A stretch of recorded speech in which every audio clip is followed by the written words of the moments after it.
تبارك الذي نزل الفرقان على عبده ليكون للعالمين نذيرا۔ محمد قمر ہیں ستارے صحابہ، محمد قمر ہیں ستارے صحابہ، واللہ ہمیں جان و دل سے ہیں پیارے صحابہ۔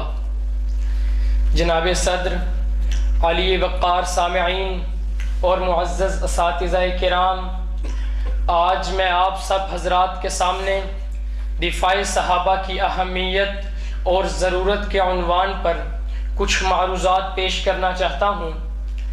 صحابہ کرام کا تحفظ اور دفاع ہمارا اخلاقی فرض بھی ہے اور عقل و نقل کا تقاضا بھی۔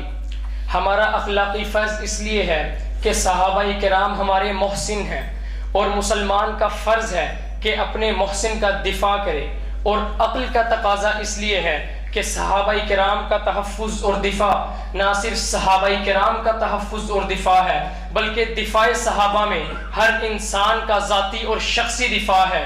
اور نقل کا تقاضا اس لیے ہے کہ کی سینکڑوں آیات اور نبی کی سینکڑوں احادیث سے دفاع صحابہ کی اہمیت اور ضرورت پتہ چلتی ہے۔ اور اس سے بھی آگے بڑھ کر کہنا چاہوں گا، دفاع صحابہ اس لیے بھی ضروری ہے کہ مشن دفاع صحابہ سنت اللہ بھی ہے اور سنت رسول اللہ بھی ہے۔ مشن دفاع صحابہ سنت ملائکۃ اللہ بھی ہے، سنت اولیاء اللہ بھی ہے۔ مشن دفاع صحابہ کے لیے انسانیت کا کردار بھی ہے، حیوانات و نباتات اور جمادات کا بھی۔ مشن دفاع صحابہ وحدت امت کا سبب بھی ہے اور شفاعت نبی کا ذریعہ بھی۔ مشن دفاع صحابہ اس لیے بھی ضروری ہے کہ صحابہ پیغمبر کے لیے رب کا انتخاب ہے۔ مشن دفاع صحابہ اس لیے بھی ضروری ہے کہ وہ نبی کے اقوال و افعال، اخلاق و کردار، جلوت و خلوت اور سفر و حضر کے عینی شاہد ہیں۔ مشن دفاع صحابہ اس لیے بھی ضروری ہے کہ ان کے اعمال و افعال تکمیل شریعت اور نزول وحی کا سبب ہے۔ مشن دفاع صحابہ اس لیے بھی ضروری ہے کہ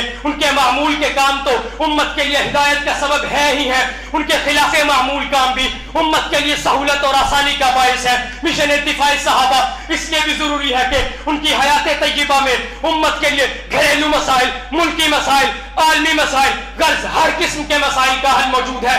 مشن دفاع صحابہ اس لیے بھی ضروری ہے کہ وہ علی الانفراد محفوظ اور علی الاجتماع معصوم ہے۔ ان کا دفاع پورے دین کا دفاع ہے۔ اہل باطل صحابہ کرام کی شخصیات کو مجروح کر کے دین نبوی کو مجروح کرنا چاہتے ہیں، اور یہ اہل حق صحابہ کرام کا دفاع کر کے دین نبوی کا دفاع کر رہے ہیں، اور اس عزم سے کر رہے ہیں وہ مرد نہیں جو ڈر جائے، وہ مرد نہیں جو ڈر جائے حالات کے خونی منظر سے۔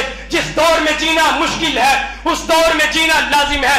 گرامی قدر، آئیے اپنی اپنی حیثیت اور استطاعت کے مطابق دفاع صحابہ کے لیے کمر باندھ لے اور اپنی اپنی ذمہ داریاں پوری کرے، کیونکہ جن ہستیوں کا دفاع اللہ کرے، رسول اللہ کرے، ملائکۃ اللہ کرے، دیگر مخلوقات بھی پیچھے نہ رہے تو ہم کیوں نہ کرے۔ اگر خدا نہ خواستہ ہم نے صحابہ کا دفاع نہ کیا تو وہ اللہ ہمارا محتاج نہیں، وہ دفاع صحابہ کے لیے کسی اور قوم کو کھڑا کر دے گا۔